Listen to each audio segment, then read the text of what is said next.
Hey everyone, I'm your host Josh, and you're listening to the Batcave, where we talk about movies for everyone.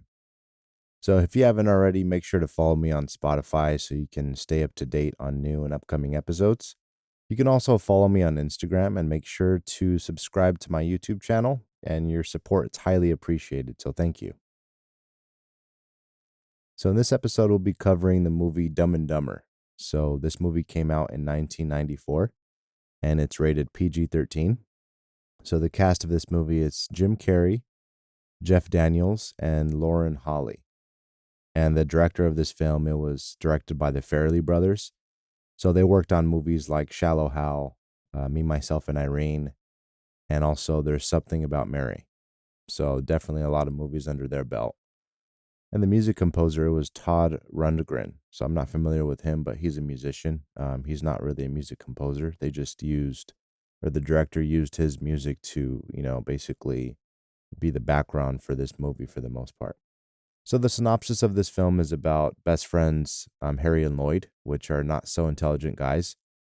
So they find themselves on a road trip to Aspen, Colorado, looking to return a briefcase that belongs to a woman that he previously drove to the airport. So Jim Carrey, he plays Lloyd, and he's a limo driver. So my first reaction watching this trailer, I mean, it's funny. It shows some of the classic one-liners, but it doesn't do the movie justice. The actual movie is portrayed much better. So if you just watch the trailer and you've never seen the movie, try not to base your opinion on the trailer alone. Watch the movie and you won't be disappointed, basically. So some fun facts about this movie: Jim Carrey and Jeff Daniels improvise a lot of their iconic and famous lines in the movie. And when Jim Carrey looked at the newspaper at the bar and said, "No way, that's great. We landed on the moon." When he said that, he improvised that whole thing. So that wasn't in the script. He added it and they just kept it in the movie because it just went so well. And for his character, obviously. And then also when Jim Carrey says, "Want to hear the most annoying sound in the world?" And then he screams into one of the characters' ears when they're on their road trip. That scene was also improvised, and Jeff Daniels, which is his co-star in the movie, his reaction when you're watching the movie was real. So he was laughing for real. He wasn't acting. I imagine that most of, not just this movie, but Jim Carrey and actors like Jim Carrey, those are the actors that improvise and make the movie even more special. They make the movie even more worth watching. Like Tom Hanks, I know he improvises a lot of his work in his movies. Like there was a scene, I don't remember what movie it was, but there was a scene where he was like talking to one of the characters at a grocery store, and then he just picks up a random pineapple right there in the fruit section and starts pretending he's dancing with it, and it goes perfectly with the scene, like, and it wasn't part of the script. So I mean, that's what that reminds me of. I mean, that's what I love about how actors can do that. How they can just use what they have and just add to it based on their, their creative mind. That's pretty cool. And then, well, that's the beauty of improvising. So going back to some fun facts, the Farrelly brothers, which is the directors of the film, so they didn't want Jeff Daniels in the movie, which is the guy that played Harry, his best friend in the movie. They didn't want to play. They didn't want Jeff Daniels to play that character in the movie at first, but Jim Carrey actually convinced them that he was the perfect person for the part. So they offered Jeff Daniels $50,000 for the part, and he accepted it immediately just to make sure they didn't change their minds on him. And so he wouldn't lose that opportunity since they were already kind of not wanting him for the part. And then Jeff Daniels, his agent, he said he was making a mistake, but the end result of the movie actually made it his most successful role at the time. So that's really cool. I mean, at first they didn't want him and they realized they were making the biggest mistake, especially after the movie was released, because, I mean, this movie it wouldn't have been the same if they chose someone else, honestly. So everything happens for a reason. And Jim Carrey, his tooth in the movie was actually chipped during filming. So it was already chipped. So he removed a tooth cap. He had to cover the chip since it actually fit his role. So I guess he wore that because he chipped his tooth when he was very young, and he just kept it in the movie. He didn't cover it with his tooth cap. So I mean, that's pretty interesting because I mean, his chip in the movie is like really exaggerating. So I thought they added that, but no, he already had the chip. He just used that for his character since it fit his like his like goofy character. And then also after Ace Ventura, which is the movies that Jim Carrey also got famous off of. Jim Carrey's charge fee after Ace Ventura, since it was so successful, his charge fee as an actor increased drastically. So when offered the role for this movie, he was first offered $700,000, but his agent was able to negotiate it up to $7 million. That's crazy. That's a huge jump. I mean, imagine like 700,000 to 7 million. Man, it makes sense though. That was a smart move when it comes to his agent because I mean, he was so successful with Ace Ventura, and now they're offering him this role. I mean, he had to step it up a notch. Basically charging what he's actually worth. As an actor, of course. So Jim Carrey was the first actor in film history to have three number one movies at the box office all in the same year. So with Ace Ventura, Pet Detective, The Mask, and then Dumb and Dumber. That's awesome. I mean, I had no idea, he broke that record, but it's no surprise. Jim Carrey is unique. He's one of the funniest people on the planet, or the funniest people in the entertainment industry. His jokes, his personality, his timing, he's a legend. So also another fun fact. So the high end Danbury Hotel in this movie was actually the Stanley Hotel in Estes Park. I don't know if I said that right. Estes Park, Colorado, which is the haunted 106-year-old hotel in Stephen King's The Shining movie. I had no idea. They used that actual hotel for the movie. I mean, it was one of the scenes where they're living large and they're spending money and, going to this probably 5-star hotel or 6-star hotel. And turns out it was the one in The Shining. Wow. So also, that must have been freaky, man. I mean, I know a lot about that stuff and ghosts or spirits or whatever you call it, or whatever you want to call it. And imagine having to stay there while filming, and not just filming the scenes, but having to stay overnight. Like I'm good on that.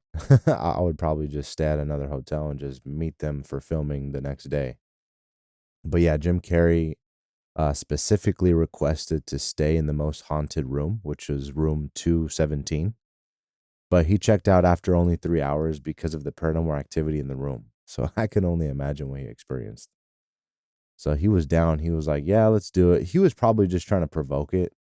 He was just like doubting. I don't know what his beliefs were at the time, but he probably didn't even believe that stories were true. So he was like, no, it's all show. I'm going to stay in the most haunted room you supposedly say it's the most haunted, or it's haunted or cursed. I'll take room to 217. And nope, he was out after 3 hours. I would have been too.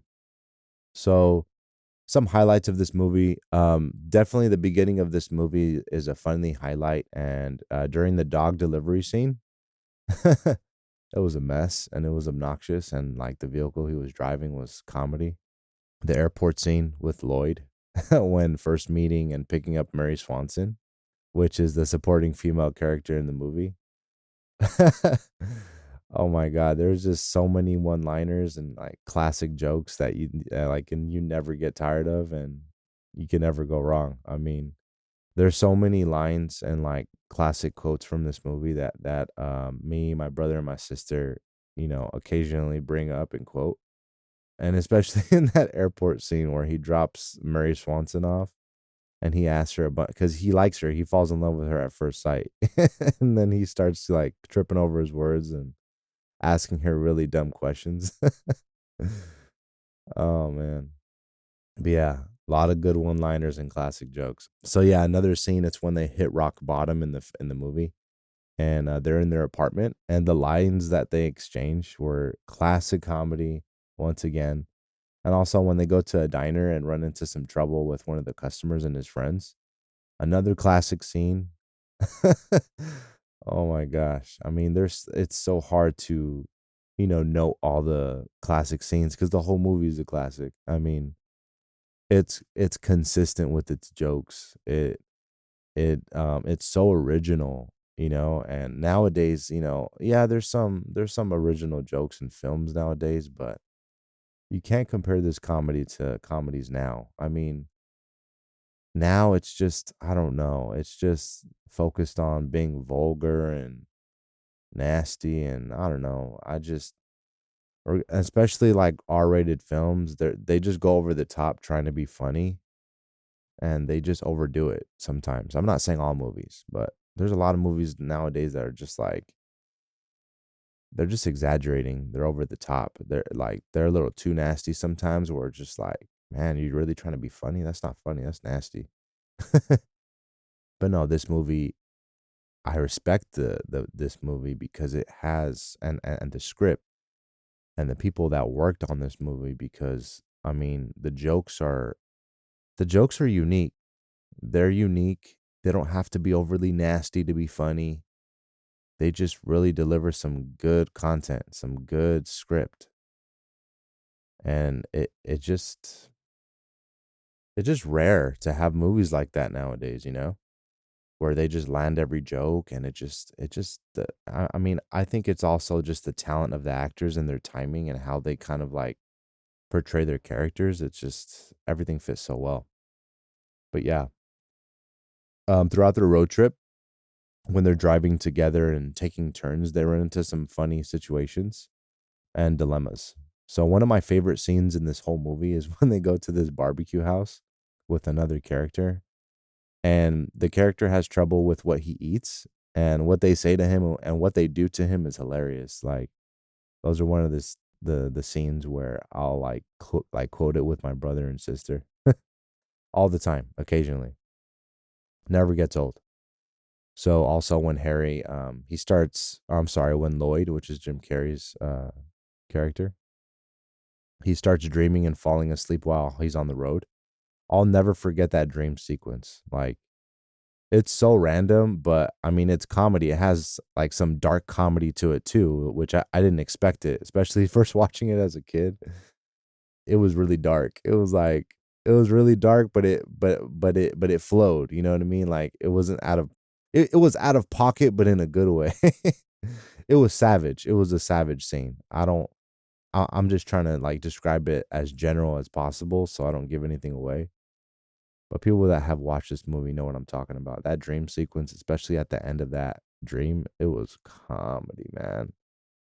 It was so stupid, but it was funny. Good stupid.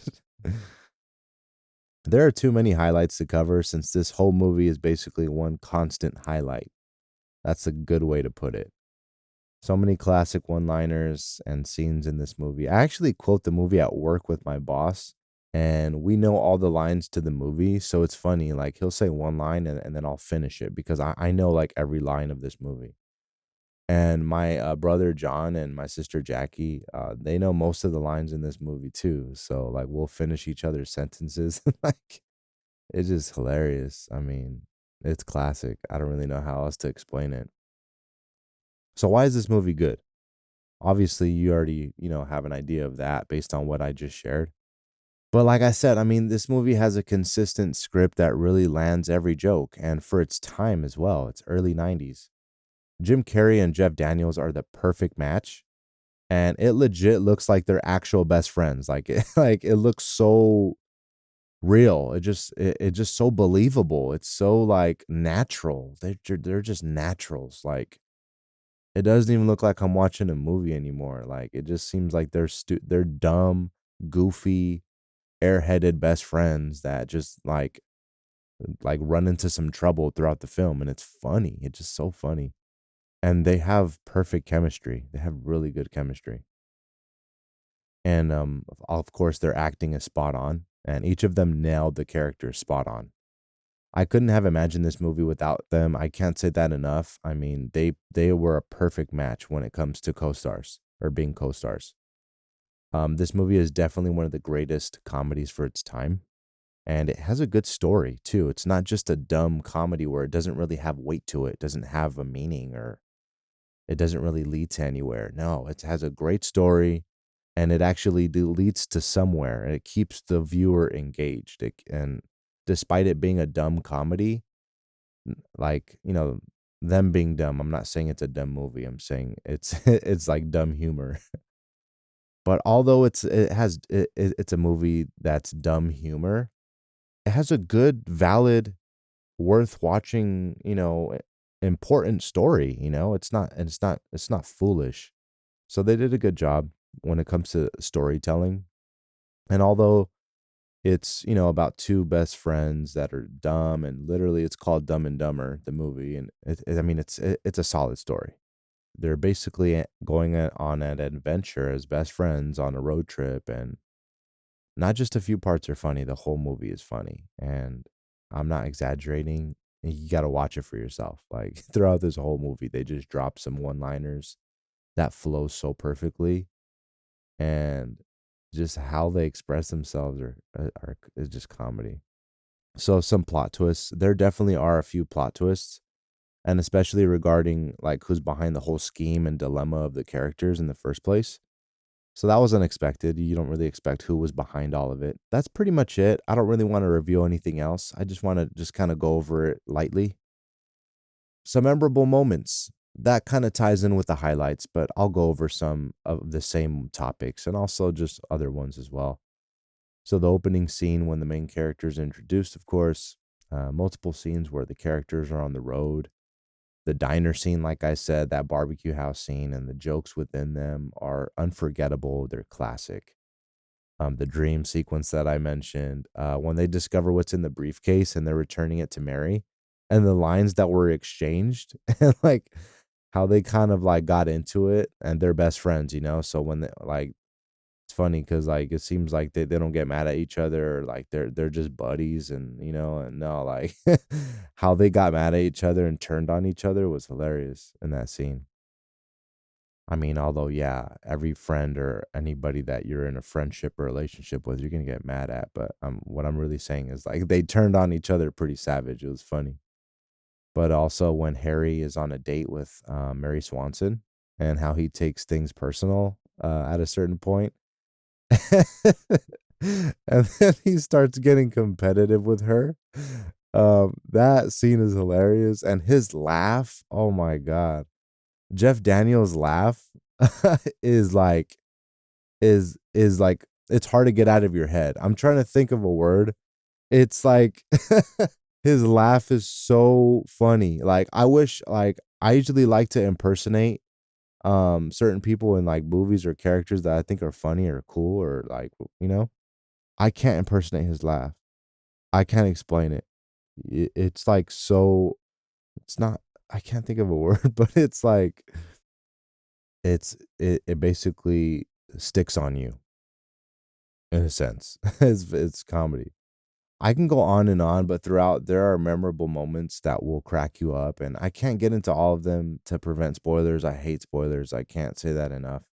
But this whole movie has memorable jokes, scenes, moments that me and my siblings and friends quote from time to time because it's unforgettable. It really is. I mean, yeah, it's just one in a million.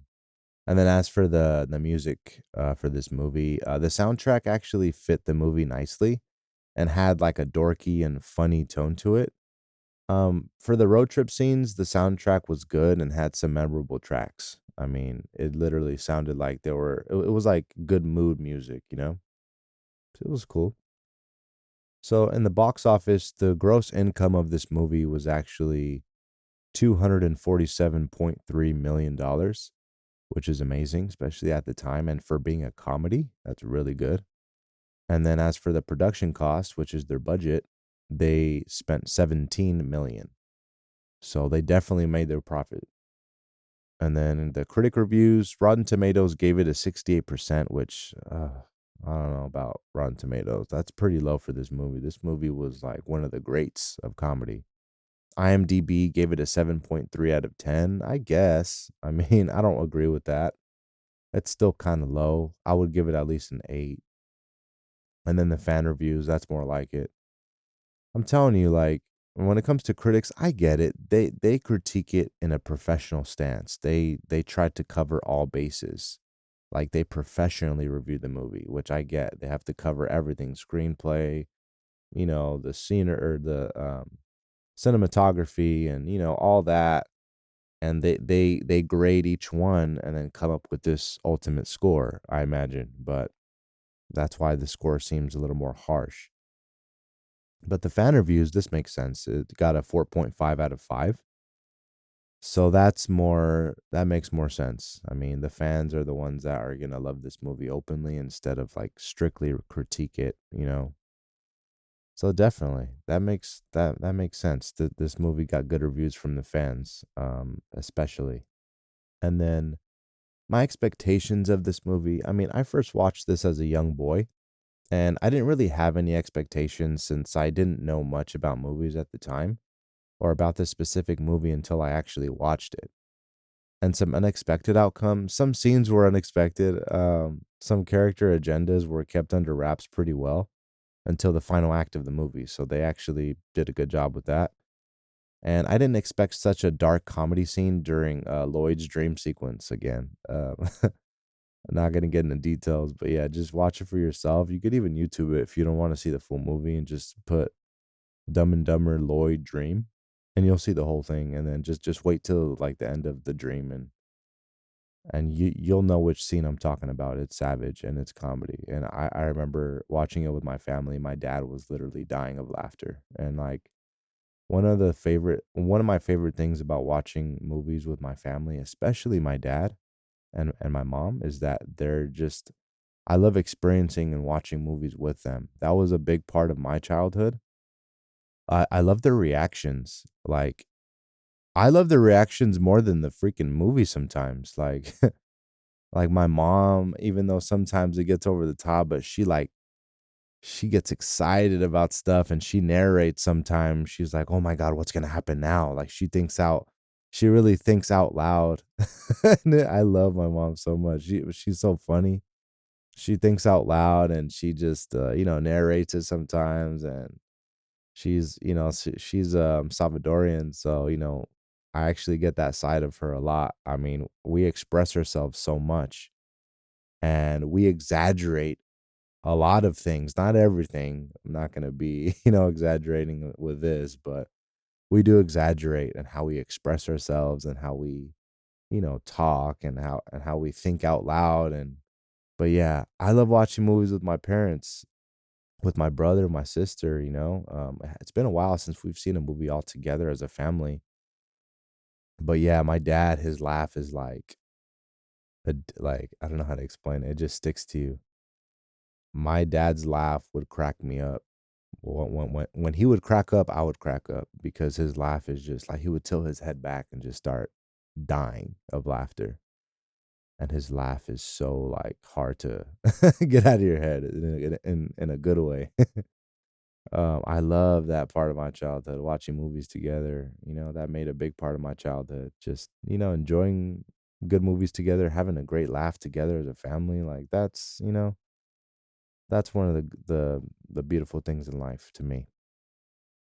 And now I do that with my wife. We'll laugh at funny movies now when we watch movies together. And then I've seen movies with my wife and also my parents and my siblings, and always a good time. Action and comedy movies.